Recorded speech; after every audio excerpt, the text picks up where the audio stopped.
बिस्मिल्लाहिर्रहमानिर्रहीम। अस्सलाम वालेकुम नाज़रीन, मैं हूं फैयाज़ राजा और आप देख रहे हैं आपका अपना यूट्यूब चैनल। दोस्तों, रात के अंधेरे में होने वाली दो अहम तरीन और बड़ी डेवलपमेंट से एक बार फिर ये बात साबित हो गई कि आखिरी फतह हमेशा अल्लाह पाक के वादे के मुताबिक हक और सच की होती है और नीयत साफ और मंजिल आसान। इन दो बड़ी डेवलपमेंट्स के बाद इमरान खान अपने मेजर टारगेट्स के मजीद नज़दीक आ गए हैं। एक डेवलपमेंट का ताल्लुक है मरियम नवाज की खुफिया वीडियो लीक के साथ और दूसरी डेवलपमेंट का ताल्लुक है काजी फैज ईसा की पार्लियामेंट के इजलास में पुरस्कार शिरकत के साथ। कैसे ये मामला आपस में एक दूसरे के साथ जुड़ा हुआ है, इसकी तफसीलात आपके सामने रखेंगे। और कप्तान का जाल इस वक्त बड़ा ही मजबूत, पूरी तरह से पीडीएम माफिया और हैंडलर्स उसके अंदर फंस चुके और रात गए अहम तरीन शख्सियत की परवाज पाकिस्तान से फरार कहा जाना चाहिए इसे। इसके पीछे क्या राज छुपा है, क्या आखिरी और हतमी राउंड का आगाज हो चुका और अहम तरीन पैगाम जो कि GHQ और सुप्रीम कोर्ट के बाद फैसलों के नतीजे में उन सर्कल्स की जानिब से नवाज शरीफ और आसिफ जरदारी तक पहुंचा कि अब इमरान खान को रोकना तकरीबन नामुमकिन हो चुका है। जिसके बाद आसिफ जरदारी का पार्लियामेंट में मशवरा और बिलावल भुट्टो जरदारी की रोती चीखती तकरीर, ये सारी बातें तफसीलात के साथ आपके सामने जनाब रखेंगे। लेकिन क्या कभी यह सोचा भी जा सकता था कि तवज्जो हासिल करने के लिए मरियम नवाज खुद भी अपनी वीडियो लीक करवा सकती हैं और काजी फैज ईसा अहम तरीन मामले पर कम से कम 3 बार जो हैं वो वजाहतें पेश कर चुके हैं। क्या वजाहतें हैं, यहीं से इस बात का आगाज करते हैं। जस्टिस काजी फैज ईसा ने आज पार्लियामेंट के एक सेशन के अंदर शिरकत की। इजलास कहने के ऊपर कुछ दोस्तों का एतराज, चले हम इसको सेशन कह लेते हैं जनाब, खसूसी सेशन है। लेकिन हुआ यहां पर क्या कि काजी फैज ईसा मौजूद थे और उस दौरान फिर सियासी तकारीर की गई, सुप्रीम कोर्ट के खिलाफ बातें की गई, मुखालिफ सियासी जमातों के खिलाफ बातें की गई और जस्टिस फैज ईसा साहब ने कहा कि सोचा था आज ऐवान में सियासी बातें नहीं होंगी, सियासी बातों से मेरा कोई ताल्लुक नहीं।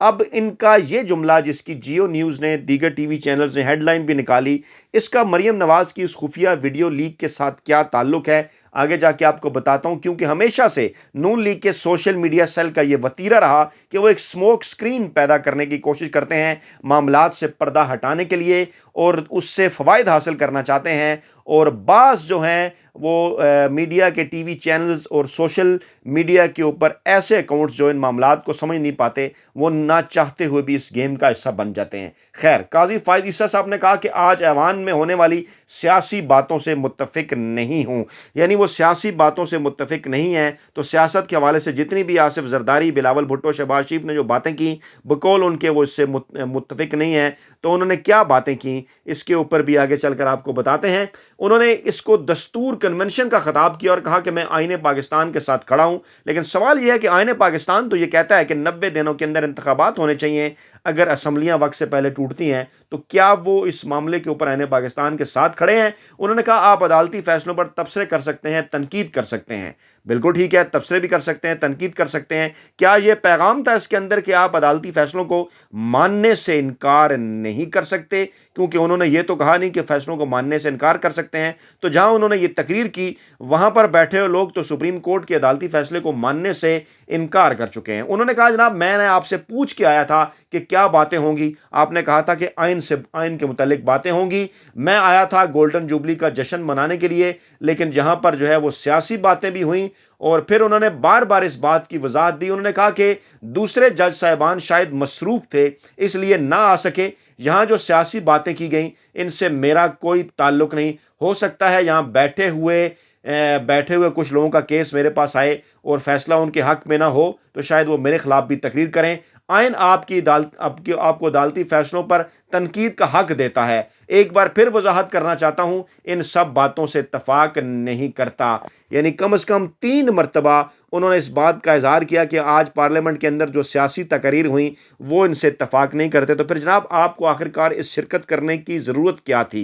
क्या आपसे ये गलती करवाई गई या आप जानते पूछते हुए पहुंचे? बकौल शाह महमूद कुरैशी कहा गया कि फ़ायज़ ईसा को झांसा देकर बुलाया गया और वहां पर फिर वो तमाम बातें की गई। लेकिन सोचना तो यह है कि दुनिया के किसी आइन कानून और दुनिया की किसी सुप्रीम कोर्ट के अंदर, पार्लियामेंट के अंदर क्या इस किस्म का ऐसा को वाक़या पहले पेश आया कि एक ऐसे जज साहब जो कि वाज़ा तौर पर हुकूमती फैसलों के जो है वो उनके साथ खड़े हुए हैं, जो कि आइन और कानून की खिलाफ वर्जी के हवाले से हैं, और फिर इस हुकूमत की जानिब से बुलाए इजलास के अंदर भी शिरकत करते हैं?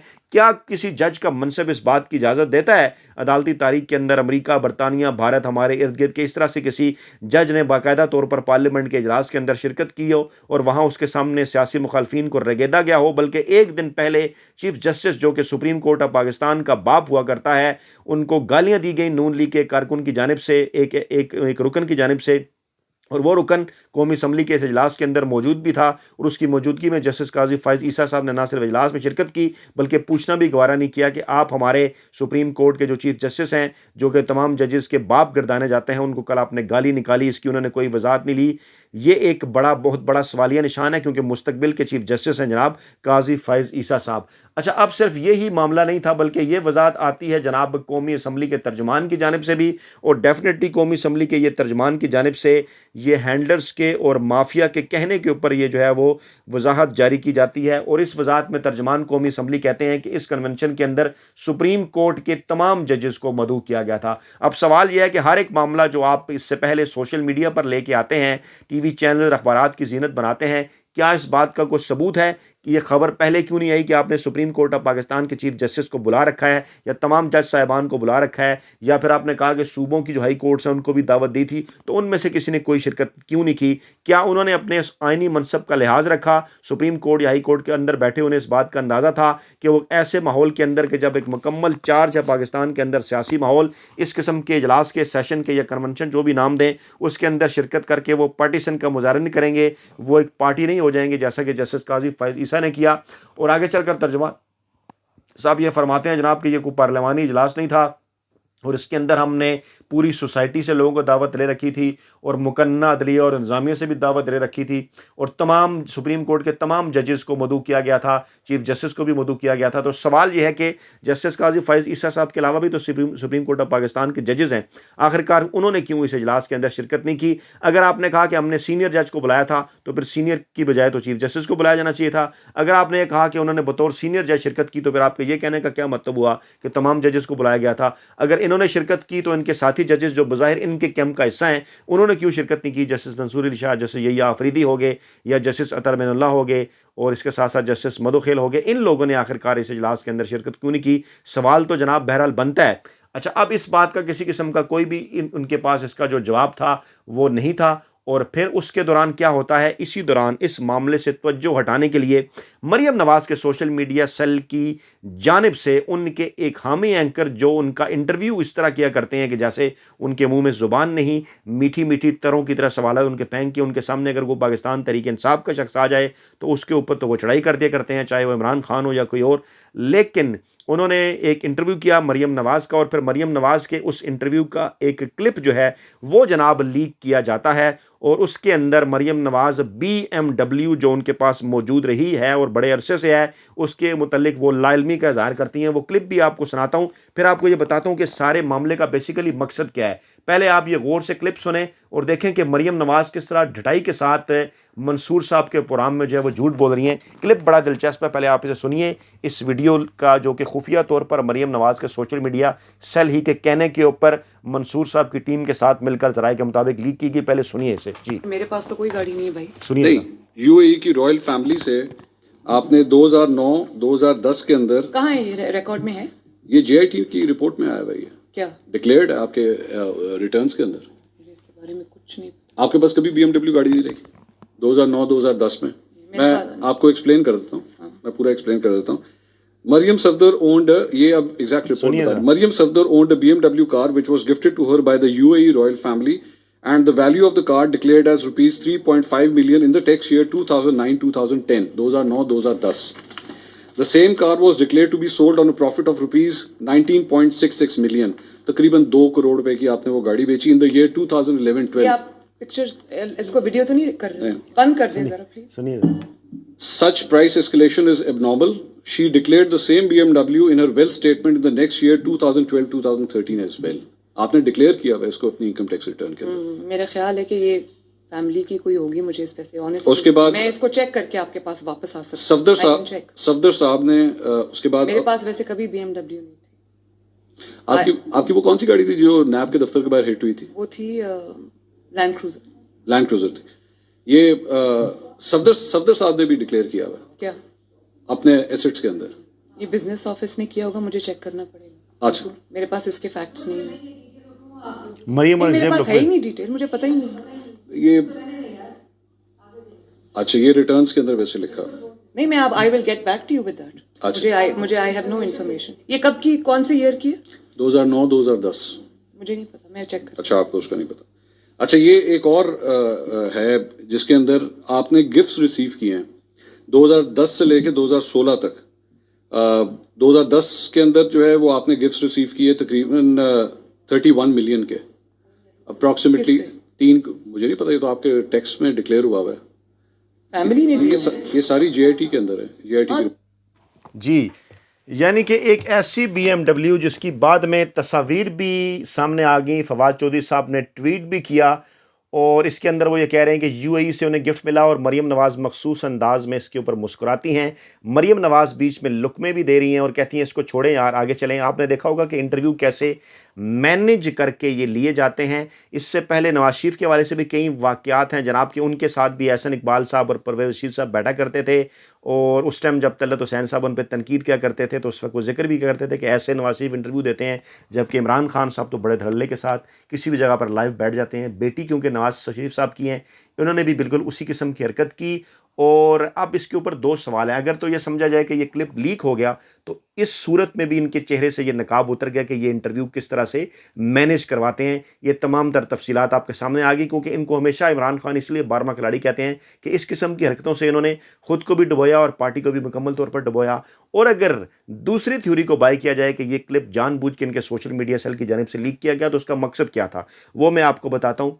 पाकिस्तान तहरीक इंसाफ और उनकी सोशल मीडिया टीम ने कुछ दिनों से बाकायदा एक कंपेन चलाई है कि मरियम नवाज़ को कोट ट्वीट नहीं करना, या उन तमाम एंकर्स को जो कि इमरान खान की टैग इस्तेमाल करके मशहूर होने की कोशिश करते हैं उनको कोट ट्वीट नहीं करना, उनको इग्नोर करना है।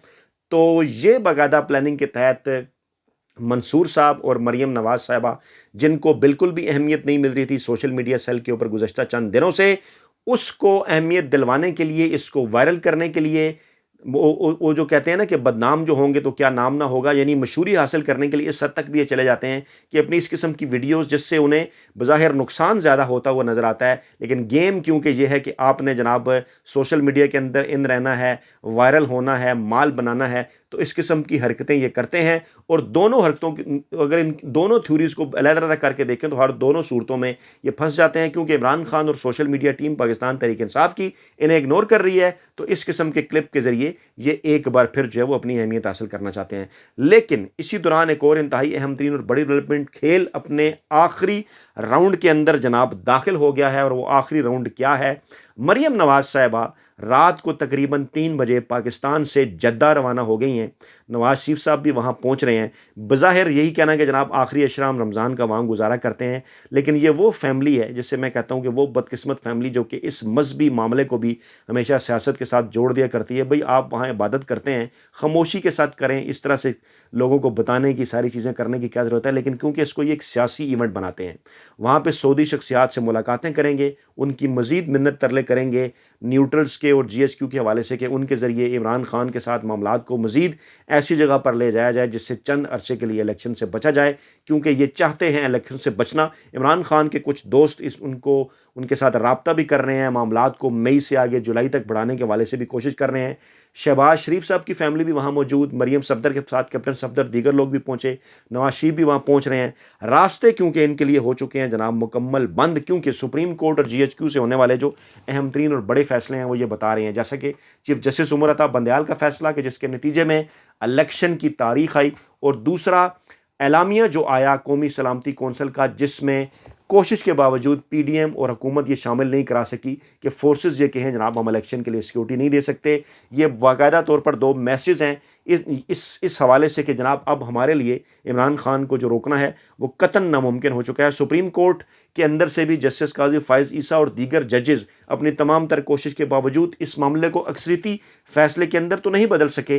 अकलीती फैसला, गैर आइनी गैर कानूनी फैसला, अक्सरियती फैसला तो जस्टिस बंदयाल का है, जिसकी वजह से मामलात इलेक्शन की तरफ गए। आज अहम तरीन दिन है सुप्रीम कोर्ट ऑफ पाकिस्तान में, क्योंकि आज रात गए तक तारीख और वो डेडलाइन ख़त्म होगी जब सुप्रीम कोर्ट में जब इलेक्शन कमीशन ऑफ पाकिस्तान को इस हुकूमत ने रकम जारी करनी थी इलेक्शन के वाले से, जो रकम जनाब अभी तक जो है वो जमा नहीं कराई गई। ये इमरान खान के जाल में पूरी तरह से फंस चुके हैं। इलेक्शन नहीं करवाते तो फिर भी, इलेक्शन के में जाते हैं तो फिर भी, इलेक्शन नहीं करवाते तो कैसे, उस वाले से तफसीलात आज के सुप्रीम कोर्ट के अंदर होने वाले अहम तरीन फैसले, अहम तरीन दिन के बाद आपके गोश गुजार करेंगे। अपना बहुत ख्याल रखिएगा, दुआओं में याद रखिएगा। नई वीडियो के साथ जल्द हाजिर होंगे। अल्लाह ने के बाद।